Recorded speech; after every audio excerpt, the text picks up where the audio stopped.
السلام عليكم. خير ما نبدأ به الكلام هو الصلاة والسلام على خير الأنام. ربما سمعنا كاملين الرد الأخير ديال الدكتور الفايد على نظام الطيبات، وبصفتي باحث مغربي في هذا المجال متابع للنتائج على أرض الواقع، صدماتني لغة التخوين والاستصغار اللي استعملها. ما غاديش نرد بالسبان، بل غادي نرد بالعلم والمنطق البيولوجي اللي كيهرب منه الدكتور. ركز معايا مزيان، حيت هذا الفيديو هو نقطة النهاية لهذا الجدل. أولا، وصف متابعي نظام الطيبات بالأيتام هو سقطة أخلاقية وعلمية. حنا ماشي أيتام ديال شخص، حنا طلاب ديال منطق التشافي أثبتت الوجود ديالو بالنتائج. الدكتور ضياء العوضي رحمه الله خلى علم، والعلم لا يموت لكن يتطور مع الوقت. الفرق بيننا وبينك أننا لا نقدس أشخاص، بل نقدس النتائج التي يلمسها المريض في أمعائه، ماشي في الخطابات الرنانة. وبالصفة ديالك أنك خبير أغذية كتدعي باللي نظام الطيبات يخالف الخلق حيث ما فيش بقوليات وبذور وأعشاب، خليني نتحدث ليك بالمعلومات البيوكيميائية. انت كتقدس الألياف الفايبس اللي في الخضر والبقوليات، ولكن العلم الحديث كيقول باللي في حالة الأمعاء المريضة اللي كيقايت هاد الألياف كتولي وليمة للبكتيريا الضارة، وكدير واحد الحالة سميتها SIBO أي فرط في النمو البكتيري، وكتنتج سموم داخلية سميتها LPS كتدخل للدم وكتشعل الأمراض المناعية.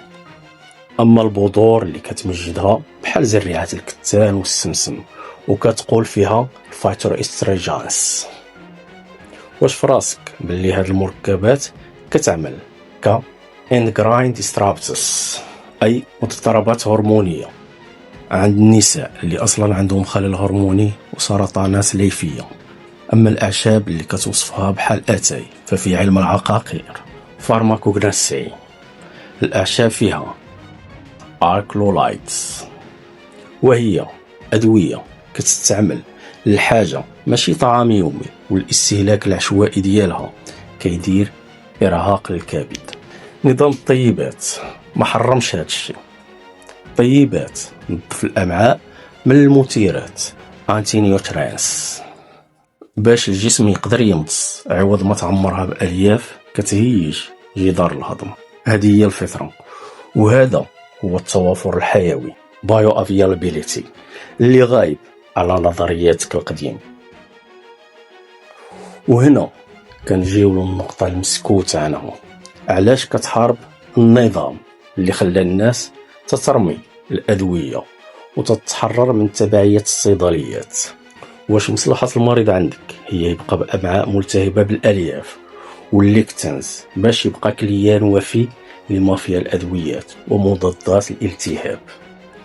والسؤال اللي كنتحداك تجاوب عليه علميا، إذا كان نظام الطيبات كارثي وقاتل كما تدعي، علاش آلاف الناس اللي تبعوه وقطعوا أدوية السكر والضغط والقولون والسرطان رجعوا لحياتهم الطبيعية والتحاليل طبية ولات تتخرج بنتائج إيجابية؟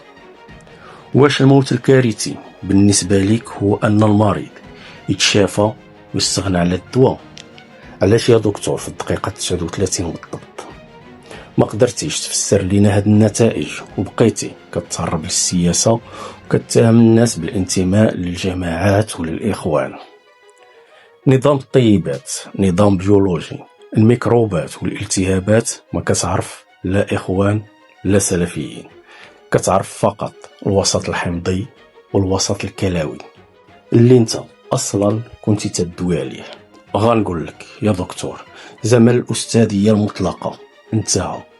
اليوم المريض المغربي ولا ذكي كيقارن بين التحاليل وبين الهضرة. نظام الطيبات ماشي سلاح ضدك، هو طوق نجاة. الناس عياو من الوعود وعياو من الدواء وعياو من الأطباء.